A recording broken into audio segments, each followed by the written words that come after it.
Bidadi township ವಿಚಾರವಾಗಿ ಕೇಂದ್ರ ಸಚಿವ ಎಚ್.ಡಿ. ಕುಮಾರಸ್ವಾಮಿ ಅವರಿಗೆ ಪಂಥಾಹ್ವಾನವನ್ನ ನೀಡಿದ್ದಾರೆ DCM DK Shivakumar. Bidadi township ಡಿಕೆಶಿಯನ್ನ ಚರ್ಚೆಗೆ ಆಹ್ವಾನಿಸಿದ್ರು ಕುಮಾರಸ್ವಾಮಿ ಅವರು. ಕುಮಾರಸ್ವಾಮಿ ಅವರ ಪಂಥಾಹ್ವಾನಕ್ಕೆ ನಾನು ಸಿದ್ಧ ಅಂತ ಹೇಳಿ ಡಿಸಿಎಂ ಡಿಕೆ ಶಿವಕುಮಾರ್ ಹೇಳಿದ್ದಾರೆ. ಸ್ಥಳ ಹಾಗೆ ಟೈಮ್ ಅವರೇ ಫಿಕ್ಸ್ ಮಾಡಲಿ ಎಂದಿದ್ದಾರೆ ಡಿಕೆ ಶಿವಕುಮಾರ್. ಮೂರು ಪ್ರತ್ಯೇಕವಾದಂಥ ಫೈನಲ್ ನೋಟಿಫಿಕೇಶನ್ ಮಾಡಬೇಕು ಅಂತ ನಾವು ತೀರ್ಮಾನ ಮಾಡಿದ್ದೇವೆ. ಇದು ನಾನು ಮಾಡಿದ್ದಲ್ಲ, ಇದು ಕುಮಾರಸ್ವಾಮಿ ಅವ್ರ ಕಾಲದಲ್ಲೇ ಇದನ್ನ ನೋಟಿಫಿಕೇಶನ್ ಆಗಿತ್ತು. ಅವ್ರ ಕಾಲದಲ್ಲೇ ಇದಕ್ಕೆ ಅವ್ರಿಗೆ 8,000 ಅಡಿ ಕೊಡಬೇಕು ಅಂತ ಘೋಷಣೆ ಮಾಡಿದ್ರು.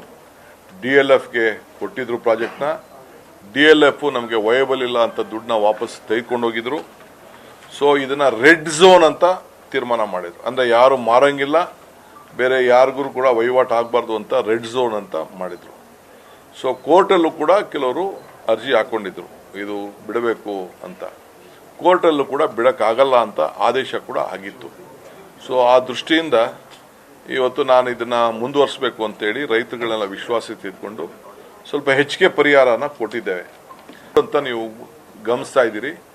ನಮ್ಮನ್ನು ಕೂಡ ಬೆಂಗಳೂರು ಜಿಲ್ಲೆಗೆ ಸೇರಿಸಿದ್ದೀರಿ.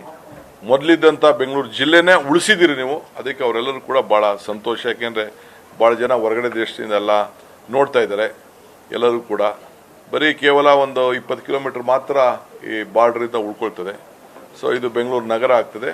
ಸೊ ನಾನು ಅವ್ರಿಗೆಲ್ಲ ಆದಷ್ಟು ನಿಮ್ಗೇನು ಪರಿಹಾರ ರೈತರಿಗೆ ನಾವು ಕೊಡ್ತಾ ಇದ್ದೀವಿ, ನೀವು ಆದಷ್ಟು ಮಾರ್ಕೊಳ್ಳೋಕೆ ಹೋಗಬೇಡಿ, ಇದರ ಬೆಲೆ ನಿಮ್ಗೆ ಇನ್ನೂ ಅರ್ಥ ಆಗೋದಿಲ್ಲ ಅಂತೇಳಿ ಅವ್ರಿಗೆಲ್ಲ ಮನವರಿಕೆ ಮಾಡಿಕೊಟ್ಟಿದ್ದೇನೆ. ಬಹುಶಃ ಎಲ್ಲರೂ ಕೂಡ ಒಪ್ಕೊಂಡಿದ್ದಾರೆ.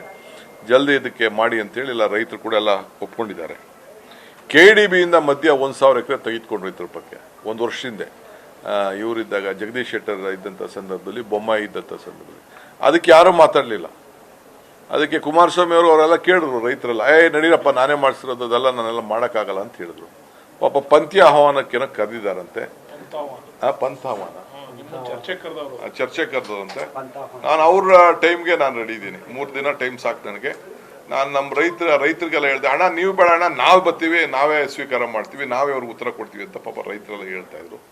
ನನಗೆ ಆ ರೈತನ ಬಿಡಕ್ಕೆ ಇಷ್ಟ ಇಲ್ಲ. ಇರ್ಲಿ ಪಾಪ ಅವ್ರು ಕರೆದಾಗ ನಾವು ಹೋಗ್ಬೇಕು. ಈಗ ಫಸ್ಟು ಅವ್ರು ಮಾಡ್ಬೇಕಾದ ಇಷ್ಟೇ. ಪಂಥಾಹ್ವಾನಕ್ಕೆ ನಾನು ರೆಡಿ ಇದ್ದೀನಿ. ನಂಬರ್ 1.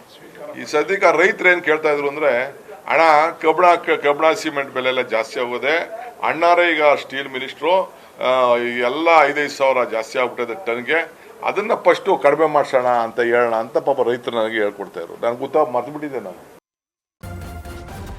ನ್ಯೂಸ್ ಫಸ್ಟ್ ನಿರ್ಭೀತಿಯಿಂದ ನಿಮ್ಮ ಪರವಾಗಿ.